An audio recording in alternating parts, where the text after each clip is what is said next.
stood at the tall window of his office and looked out at the city below. The crystal towers of Prime rose high into the purple sky. The floating gardens drifted slowly between the buildings, their flowers glowing with soft light. This was his home. This was the heart of the Dominion, and had spent 40 cycles of his life making it even more beautiful.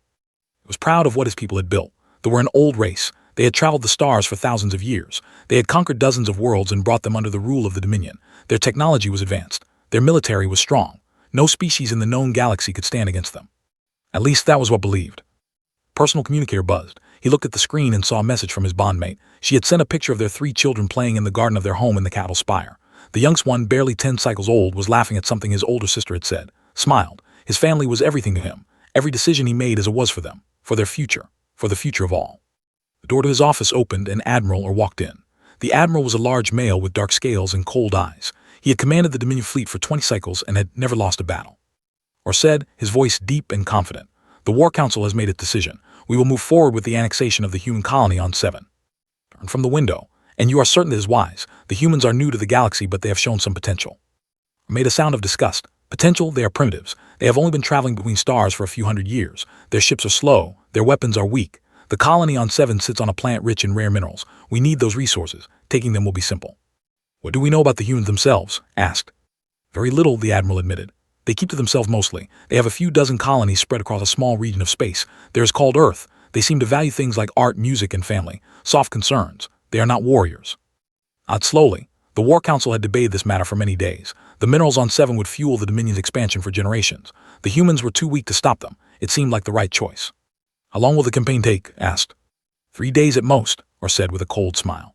"We will send a fleet of 50 warships. The human colony has no military vessels. We will establish orbital control, destroy any resistance, and begin mining operations within a week." "And what of the human colonists?" Or shrugged. "They are not our concern. If they surrender, we may allow some to live as workers. If they resist, they will be eliminated. Either way, the outcome is the same." Felt a small twinge of unease, but he pushed it aside. This was how the Dominion had always operated. The strong took from the weak. It was the natural order of things. The humans would learn their place in the galaxy, just as so many other species had before them. "Very well," said. "You have my support. Begin the operation." Admiral bowed slightly and left the office, returned to the window and looked out at his beautiful city. Soon, the Dominion would be even stronger. Soon, they would have the resources they needed to expand further into the galaxy. Everything was going according to plan. 3 days later, the first reports came in from 7. The fleet had arrived at the human colony without any problems. The planet was small and blue, with large oceans and green continents. Scans showed approximately 8,000 human colonists living in several settlements. There were no military vessels in orbit, no defensive platforms, nothing that could threaten the Dominion fleet. Admiral gave the order to begin the bombardment. The warships opened fire on the largest settlement first. Plasma bolts rained down from orbit, turning buildings into ash. The humans ran through the streets trying to escape. Some made it to underground shelters. Many did not. The bombardment lasted for 6 hours. When it was over, the colony was burning. Received the report in his office. He read the casualty figures without emotion. 4,000 humans killed in the initial attack. Another 2,000 wounded. The remaining colonists had surrendered and were being processed for work assignments. It was a clean victory, quick and efficient, exactly as Zor had promised. Then something unexpected happened. Transmission arrived from human space. It was broadcast on every frequency, reaching every ship in the Dominion fleet and every communication array across territory. Watched it on his personal screen, confused by what he was seeing. A human female appeared on the display. She had brown hair cut short and wore a simple gray uniform. Her face was calm. Her eyes were steady. There was no fear in her expression, no anger, nothing that could read or understand. Introduced herself as Commander Lisa of the United Earth Defense Force. "The Dominion," she said, her voice quiet and controlled. "We have received reports of your attack on our colony at 7. We have confirmed the deaths of over 4,000 civilians, including 2,000 children." He paused. The silence stretched for several seconds. "You should not have done that." The transmission ended. Stared at the blank screen. That was it. 6 words, no threats, no demands, no declaration of war. He contacted Admiral immediately. "What is the meaning of this transmission? Is this some kind of human joke?" Or laughed. "It is nothing. The humans are trying to frighten us with words. They have no real power. Our fleet remains at 7. If they send ships, we will destroy them." Wanted to believe him. He wanted to believe that this strange, brief message meant nothing. But something about the human female's eyes stayed with him. There had been no fear in them, no desperation. Only a cold, quiet certainty that made his scales itch. Tried to contact the fleet at 7 the next morning. There was no response. Tried again an hour later. Still nothing. By the end of the day, the entire communication network was filled with reports of silence. 50 warships, 10,000 crew members, gone, not destroyed as far as anyone could tell, just gone, no debris, no distress signals, no survivors. The humans had responded, and realized too late that he had made a terrible mistake. He looked at the picture of his family on his desk, and the children, smiling and safe in their home. He had started something that he could not stop. He had awakened something that he did not understand. And now the humans were coming. The War Council met in emergency session the next day, sat at his usual place at the long table, but nothing else felt normal. The others were speaking over each other, their voices loud and frightened. No one understood what had happened. No one knew what to do. 50 ships do not simply vanish, I shouted, slamming his fist on the table. Someone must know what happened. Admiral Orr stood at the head of the table. For the first time since I'd known him, the Admiral looked uncertain. We have analyzed every piece of data from our sensor networks. The fleet was in standard formation over 7. Then in less than 1 second they were gone. No energy signatures, no weapons fire, nothing. Could it be a new type of stealth technology? Another asked. If so, it is beyond anything we have ever seen, Orr admitted. Our sensors should have detected something. Any kind of attack leaves traces, but there is nothing. It is as if our ship were simply erased from existence. The room fell silent, felt cold despite the warm air, erased from existence.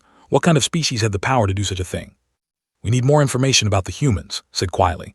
We attacked them without truly understanding what they were capable of. They are primitives, Orr insisted, but his voice lacked its usual confidence. Their technology should not be able to do this. And yet it did, replied.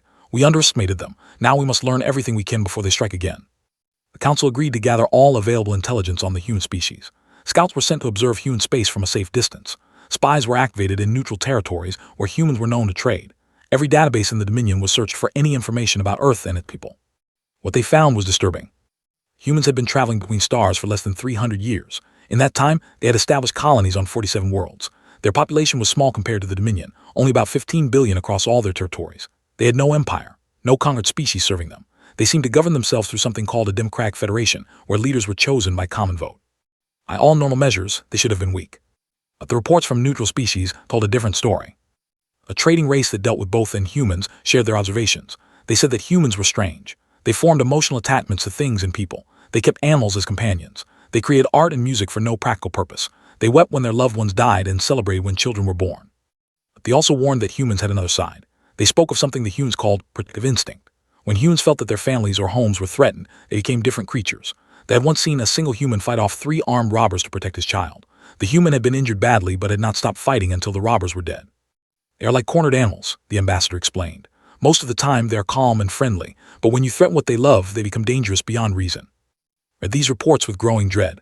The Dominion had not just attacked a human colony, they had killed children, human children, 2,000 of them according to the bombardment records. What had they awakened? More reports came in over the following days. Border stations along the edge of Dominion space began going dark. One by one, outposts that had stood for centuries fell silent. Patrol ships sent to investigate never returned. The darkness was spreading toward the heart of territory like a slow and terrible wave.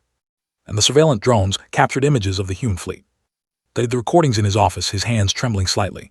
The human ships were nothing like what he had expected. They were not elegant or graceful like vessels. They were ugly, angular, built for one purpose and one purpose only, war. The largest ship in the formation was identified as the human flagship. Intelligence reports named its commander as Captain Cole. Read everything they had on this human. He was 43 years old. He had been born on Earth in a place called Montana. He had a wife named Heather and 2 daughters, ages 8 and 12. He was known for his quiet personality and his habit of drinking a hot brown liquid called coffee. He was also the architect of something the humans called Operation Silent Dawn. No one knew exactly what Operation Silent Dawn involved, but the results were clear. Every military installation in the path of the human fleet simply ceased to exist. There were no battles, no exchanges of fire, no survivors or wreckage, just empty space where thousands of Dominion soldiers had been moments before. Admiral Orr assembled a defensive line of 300 warships near the system. It was the largest concentration of military force in Dominion history. Surely, he argued, there would be enough to stop the human advance. The battle lasted 11 minutes. When it was over, the fleet was gone. Watch the sensor recordings in disbelief. The human ships had deployed weapons unlike anything in galactic records. They fired beams of pale blue light that seemed to dissolve matter itself. Ships caught in the beams did not explode. They simply fade away as if they had never existed. The humans called these weapons null field projectors. The name meant nothing to scientists. They had no idea how the technology worked. They only knew that it was absolutely lethal and completely unstoppable. Captain Cole sent a brief transmission after the battle. His face appeared on screens across the Dominion. He looked tired, noticed. There was no joy in his eyes, no satisfaction, only a deep and terrible sadness. This is Captain Cole of the United Earth Defense Force, he said. Your military has been neutralized. Your border defenses have been eliminated. We are coming for you. You have 12 days to evacuate civilians if you wish. We will not stop. We cannot stop. Not after what you did.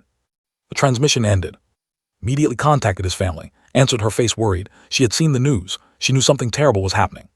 You need to leave, told her. Take the children and go to your sister's home on the outer colonies. Do it now. What about you? Asked. I must stay and try to find a solution, but I need to know that you and the children are safe. Please, my love, go. nodded, tears forming in her large eyes. I love you. I love you too, all of you, now go. He watched her end the call. Then he sat alone in his office, surrounded by the beauty of his dying world, and waited for the humans to arrive. 12 days? That was all the time they had. 12 days until the humans reached Prime. 12 days until the final reckoning. He did not know if his family would escape in time. He did not know if there was anywhere in the galaxy safe from the human advance. He only knew that his people had made a terrible mistake. They had killed human children. And now the humans were going to make them pay. The human fleet arrived on the 17th day. It counted every hour. He had barely slept. He had eaten little. His office had become his prison, and the window had become his view of the end. And the children had not made it out.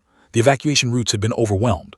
Millions had tried to flee at once, and the transport systems had collapsed under the pressure, had sent one last message saying they were returning to the cattle spire.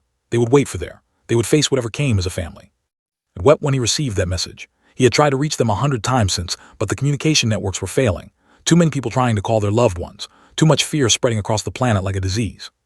Now, standing at his window, he watched the human fleet emerge from hyperspace. There were hundreds of ships. They filled the sky like a swarm of dark insects, each one bristling with weapons that pulsed with strange blue light. At the center of the formation was a massive vessel larger than any dreadnought. This was the command ship, according to the final intelligence reports. It was called the Constellation, and it was commanded by Admiral. I read the file on many times. The Admiral was 61 years old, ancient by human standards. His hair was gray. His face was lined with deep creases. He had served in the human military for over 40 years and was considered one of their greatest tacticians. But the most important detail was personal. Admiral had lost his son in the attack on 7. Son's name had been. He had been 26 years old. He had not been a soldier or a warrior. He had been a teacher at the colonial school, responsible for educating young humans about science and mathematics. When the bombardment began, had been trying to evacuate his students to the underground shelters. A plasma bolt had struck the school directly, and 37 children had died instantly. Admiral had learned of his son's death 3 days later. Now he was here, with the full power of the human military at his command, looking down at the world that had taken everything from him. The defense fleet, what remained of it, formed a desperate line between the humans and the planet. 50 ships against hundreds. It was not a battle. It was a statement. A final, useless gesture of defiance. Admiral commanded the defense from his flagship. He broadcast a message to the human fleet, his voice steady despite the impossible odds. This is Admiral of the Dominion. You are ordered to withdraw from our space immediately. Further aggression will be met with the full force of our military.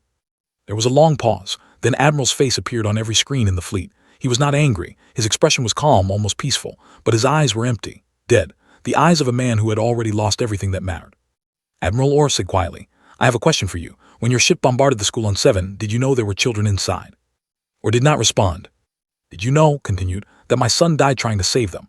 Did you know that he used his own body to shield 3 of his students from the flames? They found his remains wrapped around those children. He gave his life for them, and they all died anyway. Silence stretched across the void between the fleets. I'm not going to withdraw, said. I'm not going to negotiate. I'm going to destroy your fleet, and then I'm going to destroy your planet. Your civilians have had time to evacuate. Those who remain have chosen their fate. The transmission ended. The battle began. It lasted less than 10 minutes. The ships fought bravely, firing every weapon they had at the human fleet, but the null field projectors cut through their defenses like they were nothing. Ships vanished one by one, erased from existence in flashes of blue light. Admiral's flagship was the last to fall. Watched it disappear from his window, a final spark of defiance snuffed out in an instant. Then the bombardment of Prime began. The human did not use plasma weapons like they had. They used something worse. Beams of white light fell from orbit, striking the surface with terrible precision. Where they touched, everything simply ceased to exist. Buildings, streets, people, gone, not destroyed, erased. Ran from his office. He had to reach the cattle spire. He had to find the children. Maybe there was still time. Maybe he could save them. The streets were chaos. Ran in every direction, screaming and pushing. The air was filled with dust and smoke. The crystal towers were falling one by one, collapsing into piles of broken glass.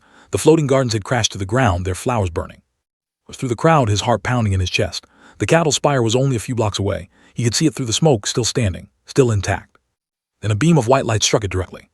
Stopped running. He stood in the middle of the burning street and watched the spire vanish. One moment it was there, tall and beautiful, the home of his family. The next moment it was simply gone. A crater of molten glass was all that remained. His children, his entire life. Gone.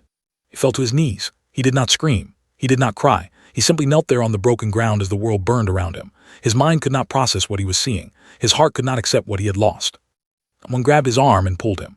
A soldier, one of the palace guards, was dragging him toward a shelter entrance. Did not resist. He let himself be pulled down into the darkness below the council chambers. The heavy doors sealed behind them as more beams of light struck the surface above. The bombardment lasted 6 hours.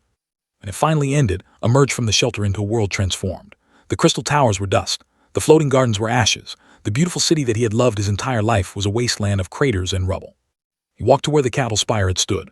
There was nothing left, just smooth, glassy ground where his family had died. He stood there for a long time, staring at nothing. The humans had done this. They had destroyed his world, killed his family, ended everything he had ever known. But as stood in the ashes of his life, a terrible thought entered his mind. They had done the same thing to Seven. They had bombarded homes and schools. They had killed parents and children. They had destroyed without warning or mercy. The humans had simply responded in kind. Closed his eyes and let the weight of that truth settle over him. His people had started this war. They had fired the first shot. They had killed the children. And now they had paid the price. He sank to the ground and finally allowed himself to weep. He wept for his children. He wept for his world and his people and everything that had been lost. But most of all, he wept because he understood. The humans had not been monsters. They had been parents just like him, parents who had lost their children, and they had made them feel exactly what they had felt. It was justice. Terrible, absolute, unstoppable justice. He knew that he would carry this understanding for the rest of his life. The humans did not leave after the bombardment. This was the first thing that confused the surviving. He had expected the human fleet to depart once their revenge was complete. He had expected them to return to their space, satisfied that they had punished the Dominion for its crimes. Instead, the human ships remained in orbit, and smaller vessels began descending to the surface. He watched the first human landing craft touch down near the ruins of the council building. He was still sitting near the crater where his family had died. He had not moved for hours. He had no reason to move. He had no place to go. The landing craft opened and humans emerged. They were not soldiers. They wore white uniforms with red symbols on their arms. They carried boxes of equipment and supplies. Behind them came more craft, dozens of them, all landing in the areas that had been cleared of rubble. A human female approached. She was young by their standards, with dark hair tied back and tired eyes that held no hatred. She knelt beside him and spoke in the language, her accent strange but understandable. "I'm Lieutenant Torres of the United Earth Medical Corps. Are you injured?" Stared at her. A human doctor had come to help him. A human, whose species had just destroyed his world, was asking if he needed medical care. He did not understand. "Why are you here?" he asked, his voice rough from hours of weeping. Torres looked at him with something that might have been compassion. "We are here to help the survivors. We have medical supplies, food, and water. Our engineers will begin setting up temporary shelters within the hour." "You destroyed everything," said. "Your bombs killed millions of my people, my family, my children. Why would you help us now?" Torres was quiet for a long moment. Then she sat down on the ground beside him, ignoring the ash and dust that covered everything. "What we did to your world was not something we wanted to do," she said slowly.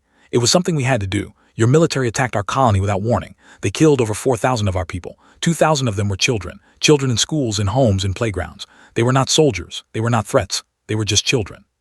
Closed his eyes. He had heard these numbers before. He had approved the mission that led to those deaths. The War Council had not even discussed the human casualties. They had been irrelevant. "Humans have a concept," Torres continued. "We call it proportional response. When someone hurts us, we respond with equal force. It is how we maintain balance. It is how we survive." This was equal force, gestured at the ruins around them. Millions dead for thousands. "No," Torres admitted. "When you attacked our colony, you killed civilians, you killed families, you killed children. That triggered something different in us, something we cannot control." She paused, choosing her words carefully. "Humans protect their families above all else. It is built into our nature, into the deepest parts of our minds. When our children are threatened or harmed, we do not respond with proportional force. We respond with everything we have. We become something else, something that cannot stop until the threat is completely destroyed." Looked at her. "You become monsters." "Yes," Torres said quietly. "We become monsters, and we hate ourselves for it, but we cannot stop, not when our children have been killed, not when our families have been murdered." She reached into her pack and pulled out a small device. She pressed a button, and a holographic image appeared. It showed a human child, a little girl with brown hair and a bright smile. "This is my niece, Sophie," Torres said. "She's 7 years old. She lives on Earth with my sister and her husband. When I heard about the attack on Seven, the first thing I thought about was Sophie. I imagined her in one of those schools when the bombs fell. I imagined her running, scared, crying for her parents." Her voice caught slightly, but she continued. "That is what your military did to over 2,000 human children. They were scared, they were crying, and then they were gone, burned away by plasma fire while trying to escape." Felt something shift inside him. For the first time, he did not see the attack on Seven as a military operation. He saw it as what it truly was, an atrocity, a crime against the innocent. "I lost my children too," he said. "In the bombardment. They were in the cattle spire with my bondmate when your ships fired." Torres nodded slowly. "I am sorry for your loss, truly. No parent should have to bury their children." "Then why?" demanded. "Why did you do the same thing to us that we did to you? If you understand the pain of losing children, why would you cause that pain to others?" Torres looked at him with eyes that held centuries of human history. "Because we need you to understand. Your council voted to attack our colony without hesitation. Your military killed our people without remorse. You did not see us as worthy of consideration. You saw us as primitives, as insects to be crushed." She gestured at the ruins around them. "Now you understand. Now you know what it feels like to lose everything. Now you know that humans are not insects. We are not primitives. We are parents and children and families just like you. And when you hurt us, we hurt back." He was silent for a long time. He thought about the War Council meetings. He thought about how casually they had discussed the attack on Seven. He thought about how little they had considered the human lives they would end. "We were wrong," he said finally. "We were arrogant and blind, and we paid for it." "Yes," Torres agreed, "you did. But now you are here, helping survivors instead of leaving us to die. Why?" Torres stood up and brushed the ash from her uniform. "Because the war is over. You attacked us. We responded. The cycle is complete. Now we must look forward, not backward. We must help your people survive, or we are no better than the monsters we became." She offered her hand to help him up, looked at it for a moment, then took it. Her grip was stronger than he expected. "You will find our metal tents in the eastern sector," she said. "We have doctors who can treat your injuries. We have counselors who can help you process your grief. We will be here for as long as you need us." Watch her walk away toward a group of injured who were being carried on stretchers. She began treating their wounds with careful, practiced hands. Behind her, more human ships were landing, bringing more supplies, more doctors, more engineers. The same species that had destroyed his world was now working to save its survivors. He did not understand humans. He did not think he ever would. They were capable of such terrible violence and such profound compassion in equal measure. They could burn worlds and then weep over the ashes. They could kill millions and then spend years helping the survivors rebuild. He walked toward the metal tents, his legs unsteady beneath him. He had lost everything he cared about, his family, his home, his future. But somehow, inexplicably, the humans were offering him a chance to continue living. He did not know if he wanted that chance. He did not know if he deserved it, but he took it anyway because that was all he could do. The humans had shown him the worst and best of their nature in a single day, and he would spend the rest of his life trying to understand what that meant. 3 days passed. Prime was slowly transforming from a wasteland into something new. The crystal towers would never be rebuilt. The technology to create them had been lost when the manufacturing centers were destroyed. But in their place, simpler structures were rising. Buildings made of stone and metal, built with human help and labor. Lived in the refugee camp that had grown around the ruins of the old council district. He had a small tent, a cot, and little else. The humans had offered him better quarters because of his former status but he had refused. He did not feel he deserved better treatment than any other survivor. The camp was strange, and humans lived and worked side by side, despite everything that had happened between them. Human engineers taught workers how to operate construction equipment. Human doctors trained metal staff in their techniques. Human counselors sat with grieving and listened to their pain without judgment. It was as if the war had never happened, except that the ruins were everywhere and the grief was constant, and nothing would ever be the same. He learned much about humans in the past 3 cycles. He had watched them closely, trying to understand the species that had destroyed his world and then stayed to rebuild it. They were a contradiction that he could not resolve. They were capable of great kindness and great violence, often in the same moment. Admiral had not left with the fleet. He had resigned his commission after the bombardment and had stayed on Prime to oversee the reconstruction personally. Had seen him many times, working alongside common laborers, carrying supplies, helping clear rubble. The old human with gray hair and sad eyes, doing manual work that was far beneath his former station. One evening, decided to approach him. He found sitting alone on a pile of rubble that had once been part of the grand amphitheater. The human was looking at a small device that projected a holographic image. As he got closer, he saw that it was the image of a young human male with a warm smile and kind eyes. "Is that your son?" asked, sitting down on the rubble beside the human. Looked up, his eyes were red as if he had been weeping. Yes, his name was, he was 26 years old.